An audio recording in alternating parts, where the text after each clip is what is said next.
You want details? Fine. I drive a Ferrari 355 Cabriolet. What's up? I have a ridiculous house in the South Fork. I have every toy you can possibly imagine. And best of all, kids, I am liquid. So, now you know what's possible. Let me tell you what's required. Before we get to life advice, we got to get Nigerian workout updates here because I got so amped through. I felt like some high volume frolic room attendance tweets from nephew Kyle. There also was it yesterday morning? I was heading into the gym myself and I go, wait, Kyle just said, I think the tweet was, has your back ever hurt so bad that you just have to laugh? And I go, it sounds like somebody maybe did some movement. So what happened? You start working out? No, it's supposed to be today. Today is supposed to be the first day. He said 12 o'clock. He's just going to leave work for an hour, 45 minutes. And he said, I was like, are you sure? And he said, yeah. My back is absolutely jacked up today. So, I mean, I'm still going to go.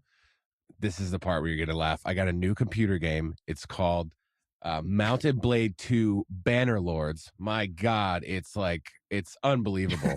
And I'm in the my computer is out in the living room on the rolly chair that my girlfriend got when she had her remote work job that was like a job ago, and the chair is just awful. And over the last 72 hours, probably it says you could see on Steam, it says like 22 hours I spent on it. And so, I think it was one of those like 4-hour sessions. And I just woke up like 2 mornings ago and like, I'm concerned. I'm like feeling around to see if anything's like, I think there's some sort of disc problem. But Austin's going to leave work for 45 minutes today. So if we can get this done in time, I should be there at noon. All right. A lot to address. What's the name of that game again? It's called Mountain Blade 2 Banner Lords, early access. It's basically a beta, but when it comes out full-fledged, it's going to be incredible.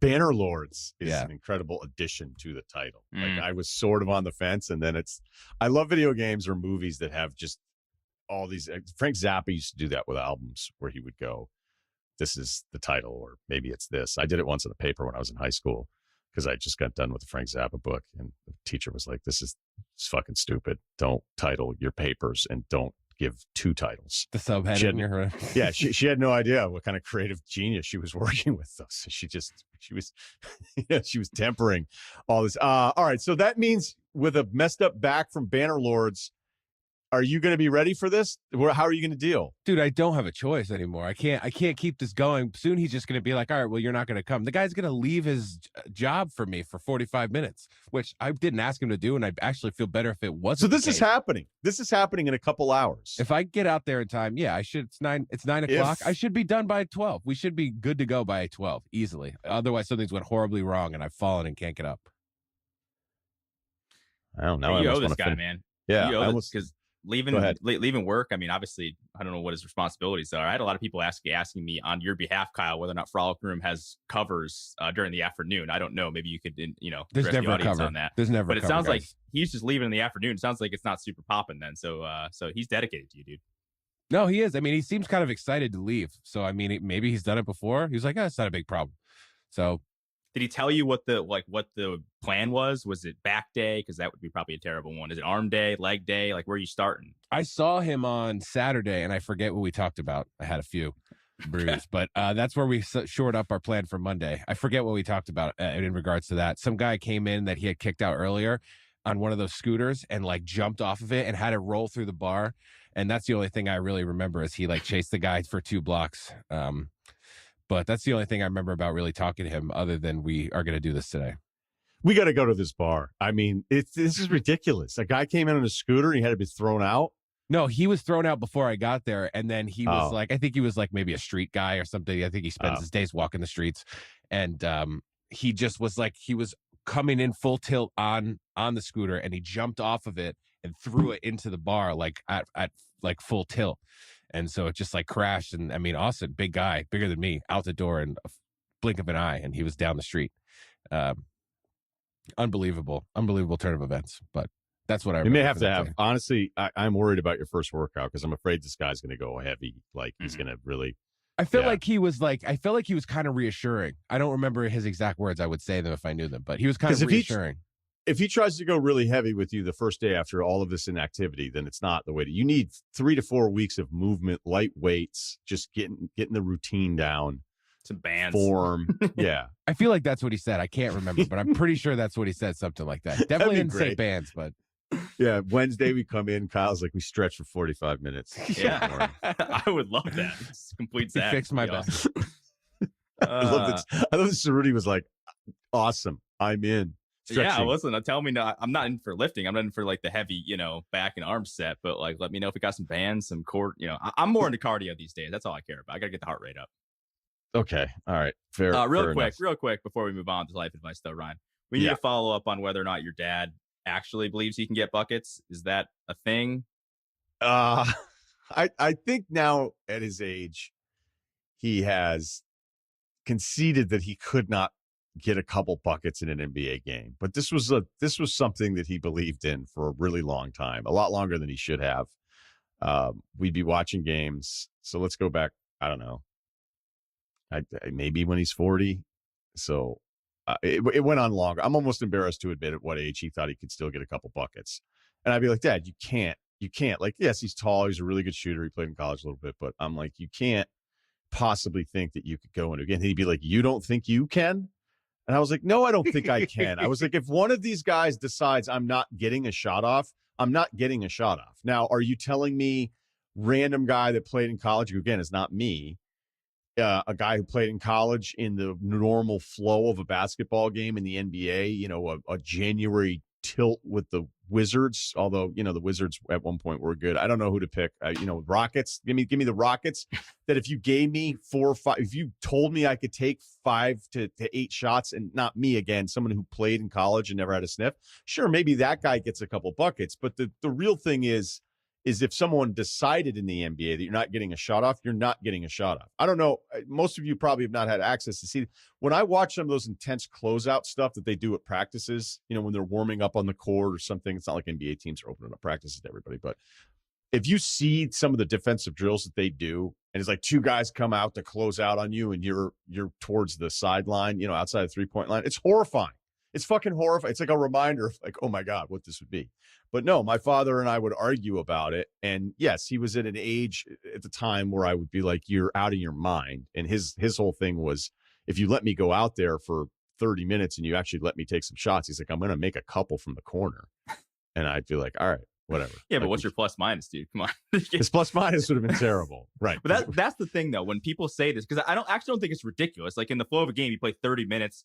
You might get like an open shot or two because the team thinks you're so bad that they just don't defend you, right? But you're right. If they concentrate on you, there's absolutely no way if you're playing man defense. But the only way you're going to get a bucket in the NBA, like as a regular person, is if it's never going to be going to the hoop. It's just a wide open jumper because you're not going to take somebody off the dribble. You're not going to back somebody down. Even like how tall is your dad? Was it 6'5", 6'6"? Yeah. I mean, and look, when he was when he was in his prime, like it's just hard. No, he has this shot in the corner, and again, his form is 100 times better than mine would ever be. He was like nasty, but this is a ridiculous topic, and we need to just his whole thing was, I am deadly from the corner, which he is. I've never seen anything like it. Who's a non, like real person, but you're still right. Like you're still somebody's gonna close out on you, and you're gonna block your shit, and you're not like dribbling through anybody. Give me a break. So I don't know, whatever. Maybe there's a lesson in there somewhere where it's a Joe Burrow thing. My dad's basically 76-year-old Joe Burrow. Here's the thing too, though.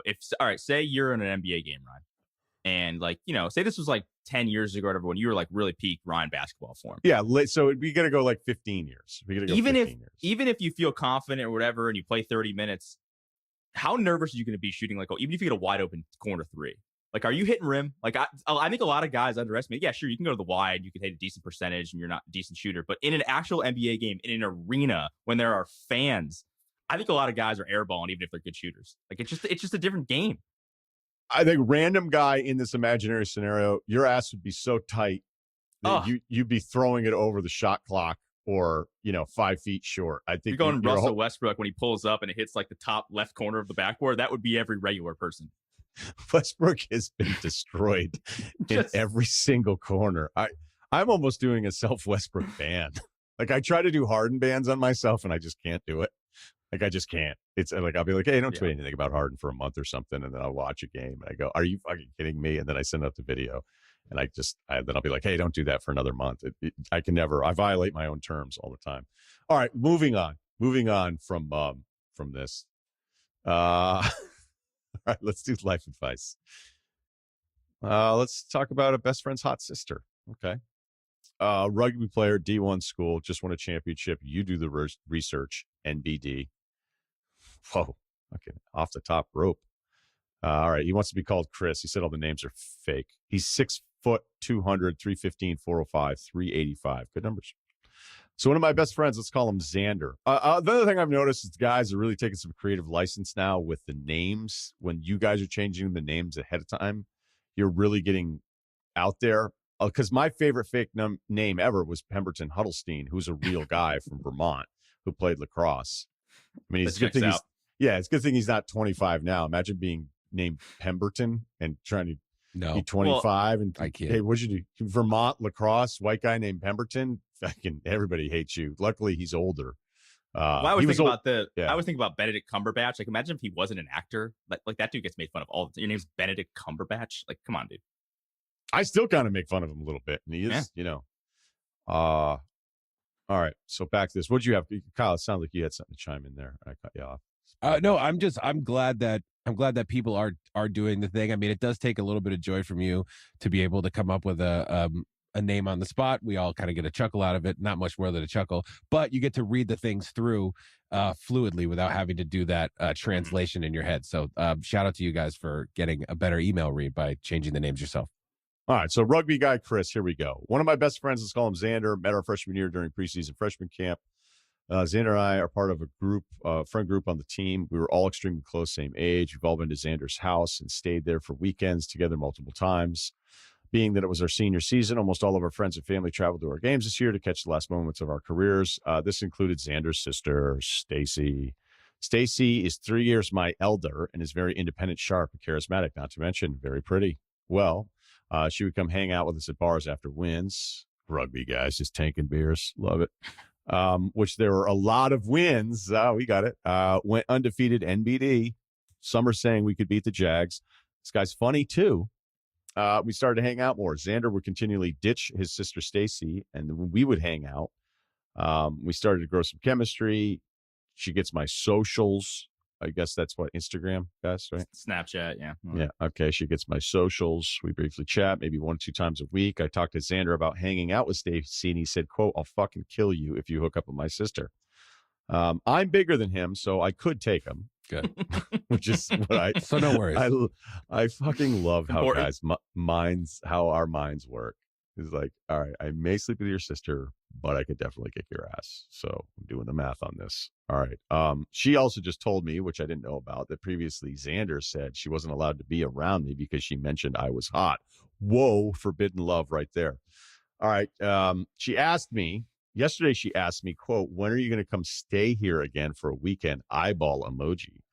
And told me how she wished we hung out more the last time she was here, including going back to my apartment to talk more. She also added nothing scandalous would have happened. All right. She told me to keep our conversations top secret, exclamation point. No, I wouldn't do it just for the hookup. And she told me she doesn't want that either. Also, I genuinely like her and would enjoy hanging out with her. I like her. She works in education. We have similar interests and could see something happening. Question is, do I just tell him about it even though she told me to keep it a secret?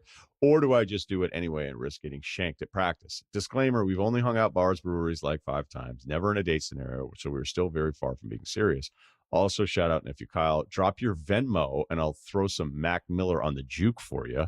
Shout out Cerruti, Forza Roma brother, longtime fan of the show, SVP and Russillo with my oldest brother. Always loved you since I was a kid. All right. That is pretty crazy. Van Pelt and I started in 2009. So we get like guys in single digits that were checking out the show chiming in now. So, I guess there's some staying power. All right. This is not news. It's not I've done this. Here's what I would say. All right. First of all, because she's the older sister, she's going to do whatever the fuck she wants. So she doesn't care what her younger brother thinks at all. Never, not never. All right. So she's going to tell you everything she wants to tell you to get you. If she's into you, she's going to tell you everything she needs to tell you to convince you to do it. She's not going to care. It's just the way it is. It's the sibling hierarchy. And I think it's even more so when it's the older sister. She's like, I don't care if I want to hook up with my younger brother's buddy. I'm going to do it. I'm the older sister. Now, some of us that have sisters, we have this weird phase of like, or maybe forever phase of like, no one can ever hook up with my sister. No one can ever do this. Like, this is ridiculous. And I kind of understand that as an older brother. I know that I felt that way in the past. But then I remember one of my friends was like, this whole older sister, older brother things. Like, if we all followed these rules, then like none of us would be here. Okay. And it's a good point. So I would ask you this. It sounds like you like her. All right. So if you're ever going to do this, there has to be, I think, at least he's told you not to do it. You don't want to listen to him. She's going to tell you to do it because she's not going to listen to the brother. But the only way it ever works where everybody can kind of get over it is if that it is in a kind of respectful manner, and I know that sounds a little old fashioned, a little cheesy, but if you're saying you like her, you're listing all these qualities that she has. So it sounds like you're interested more than just the hookup. Although maybe she's going to be using you, who knows? If it's a sincere thing where you say to the brother, like, hey, I actually like your sister. I want to spend time with her. Okay. So you can be as mad as you want to be, but this is happening. All right. Because we actually have talked and we kind of want to meet up and see how it goes.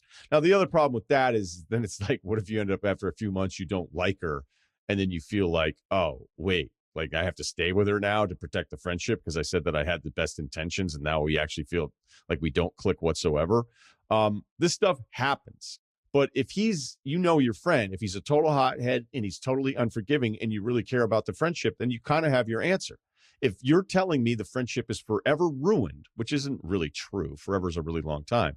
But if it feels like it's never going to be the same, then continue to be friends with your friend and don't do this. But you already know you're going to do it. She already knows you're going to do it. He seems to be the most in the dark about the whole thing. But I wouldn't lie to him. I wouldn't sneak around. I wouldn't do all these things. If you go into it saying, we're going to spend time because we like each other, then have the sister maybe work the brother from a different angle. That's probably the only way you can pull it off. That's what I was going to say. Because then you run the risk of, if they're like, hey, I know what you said, punch me in the face if you have to, but I like your sister. And then it turns out she might not even like you that much. She just might think you're her stupid younger brother, stupid hot friend. Like, I don't know. And that would be kind of a dumb reason to do that. So I would say continue to sneak around. I mean, not even really sneaking around. I would just say continue to see what's going on before you decide to be like, make this statement. Because if you guys aren't going to end up together, none of this is worth it from the confrontation of a friend thing. And then if it is worth it, maybe you guys have to slap box in the parking lot one time. And like you said, it'll probably be fine afterwards. Like, but I wouldn't come straight out with this because then she might even be turned off by that. Like, listen, I told you not to say anything. We don't even know where this is going. And you're basically professing your love about me to him, which I wasn't even ready for. So yeah, I wouldn't like be chomping at the bit to throw all this out in the open. I would at least see if you guys are even like a good match other than like a fun hang at a bar. Brewery, sorry. True. No, both were right. Everything you guys said is right. My question would be, especially from like, I have two younger sisters. This really has never happened to me in that way, but wouldn't you want your sister? And now maybe this guy thinks that his friend is just fucking around and like he's gonna, he just wants to hook up with her to like, put the notch on his belt and say, oh, I hooked up with your sister and hold this over you. Maybe that's him and maybe he's a douche. Doesn't sound like it from his email. I don't think so. But no, it's a good point though, because maybe the guy's leaving out of the email like I've slept with 1,200 girls. Yeah. But if you're a friend, I'm a psychopath. Wouldn't you want like a friend that you like, that you genuinely think is a good dude to date your sister? Like, I'm sure she's brought home guys and you're like, fuck, this guy sucks and whatever, but you just didn't know him, so you weren't friends, so you couldn't just say no and threaten to kick his ass. So I don't know, like that's where maybe this guy's just like, nobody could date my sister. But I think it's kind of dumb because if he's a good guy and he has good intentions, I think you kind of want him to date his sister. The thing that I was a little concerned about is it sounds like what Kyle kind of brought this up. It sounds like she's kind of interested in just hooking up with her, her brother's younger friend who might be hot and probably, plays rugby and is a little unclear at best. Yeah, it's unclear at best. That's kind of the vibe I got. And if that's the case, then I don't think you owe your friend. I mean, listen, you should go in with good intentions, but if she wants to hook up with you and hang out with you, I'd keep it a secret and go for it. It depends on how hot she is. If she's that hot, then he's going to do it. because that's just what happens. That's it. If he was like, maybe I can do a little better, then he's not gonna care. Clearly he likes her enough, and I mean, that's pretty much every time. It's like, oh, don't hook up with this person, or you shouldn't hook up with your roommates.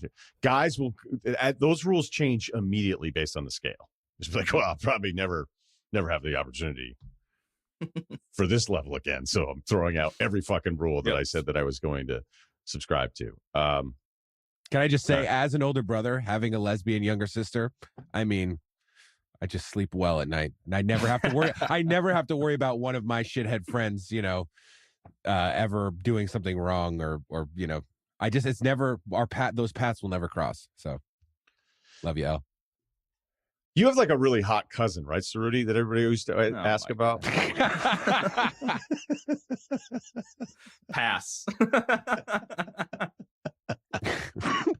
Oh, fuck my back. Wait. You all right? Oh, God, I'm in so much pain, guys. Kyle, was that just a double sneeze back spasm? Coughing and sneezing, those are like one of my two most done actions, and it's just been an absolute splintering pain. If sneezing and coughing, you're not going to be able to work out today. This is not going to work. Guys, I cannot. Guys, I gotta go. What do you mean? The pain that was just in your eyes after you sneezed. If I'm leaning forward, I it don't doesn't know, hurt. man. But if Unless I'm you're backwards, going to shoot some painkillers, which I would not recommend. Although I'm sure your friend, it sounds like if I'm at the frolic room, there's some around. Yeah. What's trying to say about his friend? No, like he just, I don't know. Like he was just like, yeah, come to this place, we'll do our workout or whatever. I don't know. He was just like, interesting character. But don't tell me anything that happens until the podcast on Wednesday, Kyle. Don't text anything to the thread. Okay. I don't want to know anything, and I cannot wait until 48 hours from now. I was going to be in the hospital for 2 days, and we won't know about it. Right. Yeah, I know. You just almost fell off of your chair in severe, like, stabbing pain, sneezing and coughing, and you're going to go work out for the first time in how many years? I don't know. I mean, whenever the mass, like I said, is probably a year plus, maybe a year. I did when my back first hurt, I walked 5 miles, went to a park, and like hung from a bar for a little while, but that didn't really stretch me out like I was hoping it would. So took a long walk. Okay, let's get to the next one. 5'10", 165, not particularly strong guy, more into biking and climbing. Hey, have you guys seen The Alpinist? This one's long, so bear with me. This actually one isn't that long in comparison. Some of you guys, like, hey, we got shit to do, guys. Thanks for your book submission. But, all right, some background. First-year analyst at a boutique strategy consulting firm in the Northeast. All right, I like where this one's going. It's my first job out of college. I don't really want to screw it up, but I think my manager is messing with me. I'm wondering if this is the norm for new hires or just a him thing. My project manager hasn't done anything particularly bad or malicious towards me. He's just really weird. I know he's messing with me. For context, this guy is brilliant. Whenever he's giving me feedback, he's usually pretty fair and honest. It's just that he does these weird little things that I know for a fact are to mess with me. For starters, almost every day he approaches me and we talk a bit about what I'm working on. And I give him a progress update, but he always asks me if I've seen a random scene from Curb Your Enthusiasm. Each day, without fail, he'll say something like, quote, by the way, have you seen that scene from Curb? Have you seen that scene from Curb Your Enthusiasm where ... Every day, it's a different scene, and every day I tell him I haven't because I don't watch Curb Your Enthusiasm.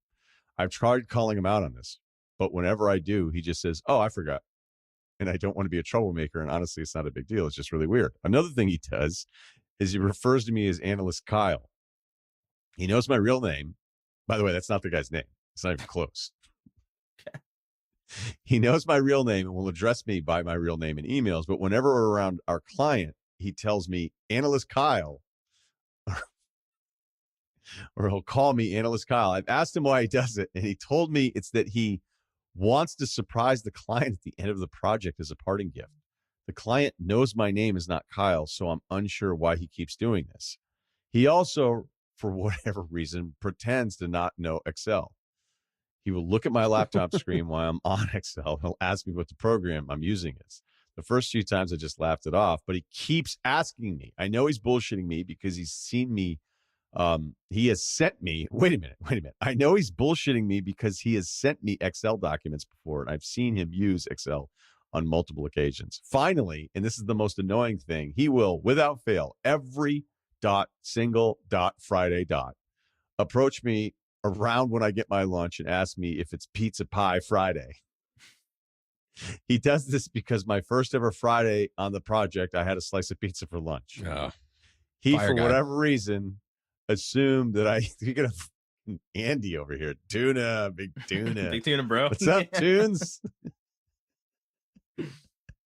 For whatever reason, he assumed that I eat pizza every lunch on every Friday. I've not eaten pizza for lunch since. I know that this shouldn't annoy me as much as it has, but last week I deliberately avoided him before lunch on Friday so he couldn't ask me. And I got an email from him at 1:30 asking if it was Pizza Pie Friday. He tried to avoid him, and he still sent up a follow-up email. Is this normal? No. I've been doing consulting for about 3 months now and I'm beginning to question my sanity. This is amazing. Hey, is it Pizza Pie Friday? All right, I don't know. So the curb thing is weird. The pizza thing is really weird. The Kyle thing is just stupid. And then the Excel thing doesn't make a ton of sense. So we put this all together without judging. I mean, you could have somebody who's, really, really good at some things and then socially they're not. So maybe that's what you're talking. I'm sure you could ask another coworker and be like, hey, what's the deal with this guy? Like, is this part of the deal? And I will tell you firsthand, and Cerruti's going to know exactly who I'm talking about. We worked with somebody who, it wasn't this, but this person would come into a room, would make a joke. It was literally never funny. And in the beginning, you'd kind of fake laugh. And then after a while, tables would start to turn a little bit, let's just say. And it turned into, I'm going to fucking have you come in here, make your bad joke where you're always making fun of somebody, and we're all going to stare at you and let you know it wasn't funny again. And then you're going to leave the room and awkward. It was impossible to be as awkward as this person was on entering a room every single time they entered the room. They'd come in. We'd all know what was going to happen. He's going to come in. He's going to make fun of somebody, the shirt, something this or that or whatever. And then he's going to stare awkwardly and we're going to stare back at him. And then it's all going to be over. And those 3 minutes are gone. And we had to deal with it all the time. And I think eventually, I don't know if the guy ever figured it out because it just went on and on and on. And that was like the only way to deal with it. You got to ask some of the coworkers because it's clear like none of it's fixable. He doesn't realize like however he's getting off on these little things and it's his company, you're telling me. So, he's a project manager. I guess so. It's not his company. You just have to ask the other people, just find another fucking job because this stuff will add up. You will, even though all of it's collectively harmless or individually harmless at this point, it's only been 3 months. The fact that you're writing the email and everything, like you're probably going to get so annoyed with this that you're going to have to move on because this is really just dumb shit. Yeah. I think I worked, shout out to Jim Cunningham. He thinks I've seen every episode of like the 30 years of The Simpsons. And he would just constantly be like, oh, remember that one in The Simpsons where, Tom Hanks came on or something? I was like, I would lie all the time because I have seen a lot of them, but I like after a while, I was just like, because if I say no, he's going to give me the whole episode. So that's not so crazy to me. And then, yeah, the big tuna pizza pie thing, that's kind of strange. I think maybe the guy doesn't want to have to do any Excel sheets. So I think maybe he's just priming you to never have to make any spreadsheets, possibly. And also, I think maybe after you're there for a while, you'll have enough equity or I don't know, whatever the word would be, to be able tolerance to be able to call him out on some of the stuff without feeling like, oh yeah, I'm going to get axed here. I think you might be able to just be like, hey man, like, I don't know, there might be a way to start razzing him back. Or I think you just can't do that as like a 3-month rookie, but maybe if you stick with it a little while and learn how to deal with all this weird shit. Wait, razzing him. So what do? You tell him like, hey, did you see the new episode of Emily in Paris? Yeah. Pick a show. Can you help me use Word? Just go right back at him. Or you could just be like, dude, what's wrong with Depp? No, I'm just saying pick a show. I mean, there's nothing wrong with Curb either. Just pick a show he's not watching. And then just, be like, it's like that one time when fucking Parker wasn't going to listen to Captain Glenn or whatever. And, whatever. Glenn would make a bad captain. Captain Lee? No, I think it was Parker with Glenn. It was Sailing Yacht. Oh, Glenn. Yeah. Captain Glenn. Different captain. Yeah. Yeah, I didn't get into that one. But I just think the longer you're there, the better you'll feel about either calling him out or calling him out in a jokey way that you know isn't going to be offensive, or just doing something back to him if that'll help you sleep at night. But yeah, I don't think it's a huge deal. I think you can rationalize most of this stuff, and if you stay long enough, you might be able to fire back a little bit in a way that you feel good about. I don't know. We sure he's not fucking with him? Like, we're sure about that. He probably is in some of it, and he's probably weird. I don't think he part. is. I think it's one of those guys that socially is like sort of just doesn't get it and is kind of detached a little bit, and they think that this is their way of being social, thinking they're making jokes and doing whatever. It's just not. It's just it's not. Here's the problem. Depending on who you are, like some people can roll with it, some people can go. It doesn't sound like our emailer here is going to be like long term by itself. Hey, is it Pizza Pie Friday? That doesn't seem like it means anything. It's totally harmless. Try it for a year. Try it for a year being asked, is it Pizza Pie Friday? Every Friday. Like, you're going to end up hating the job because of something as dumb as that. So go ahead, Cerruti. And no, it's just like, when you like meet somebody and then you latch onto like the one or two things that and every time you see them, you bring that up. But usually that's over, like, if I don't see someone for a month, it's like, oh, I know you're like a Steelers fan. Oh, yeah, Steelers, Big Ben retired. You just bring the same shit up. This guy does that, but every single day. I mean, you're right. At some point, that guy can't be your boss long term because you're going to lose your mind. You're going to blow up at him. Your productivity is going to go down because you're just going to be so annoyed by how stupid and like the amount of conversations that are pointless with this guy. And to your other point, Ryan, I've always said this, it's so important, and I could tell so much about a person based on how they are just able to come into a room with a bunch of people and just not be awkward. And, during different studios, like we'd have people come in the studio, different PAs, different people from TV, different whatever. And you kind of be able to tell, like, within the first 30 seconds or the first couple words out of their mouth, like what their first question is or what their in is, and whether or not they just have it or not, whether or not they're just like a good hang or not, whether or not they're just like a dude or not.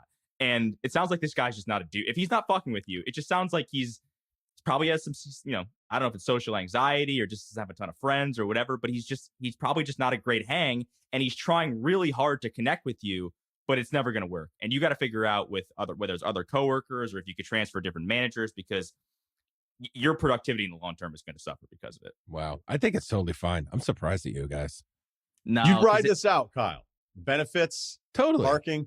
Totally. I'd just be like, hey, what's up with fucking Pizza Pie guy? Like, what's your name or something? Like, I think it would be fine, honestly. I mean, how often is he really like in your business? I mean, what do you have to meet with him about what you have to do and then you do it? And I don't know. And they might even you might even be the nicest one out of everyone else to him. And that might help you in the long run just by sheer tolerance of him, because there's so many people that maybe don't possess that quality. Who knows?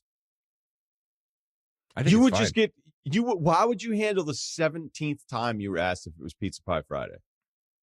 Like, I'll let you know after lunch. I don't know. I'd come up with weird things to say back, I guess. I don't know. I think it'd be fine. I've had managers that are like, don't get me at all and whatever. So I don't know. I don't know. Unless this guy is like continuously promoting you or like is giving But it's you 3 things months. Who that, knows what's going to happen, right? I don't. What the fuck? It's just not worth it. It's just not worth. I don't know. Cerruti, classical millennial, thinking 3 months. Where's my promotion? No, I'm just saying, like, unless he's gonna make me miserable. So if I'm not getting anything out of it at my job, then I don't want to be a part of it. I mean, you're 3 months in, dude. You can get another job. It's not that big. It's not like you've invested a ton in this particular career or this. I know my company. worth.